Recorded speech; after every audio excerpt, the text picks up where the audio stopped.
got to be consistent in this life to thrive.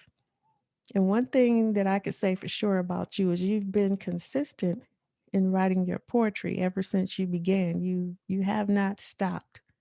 Would you like to speak to that a little? Well, I would say I haven't stopped since about 2018. My earlier, my later teens, going towards my 20s, like right before graduating high school, um, there was a guy he had a foundation called the Claire Foundation. That moment in my life, um, I should have stayed more consistent at that time, but I let friends and playing in the street and drugs and alcohol distract me.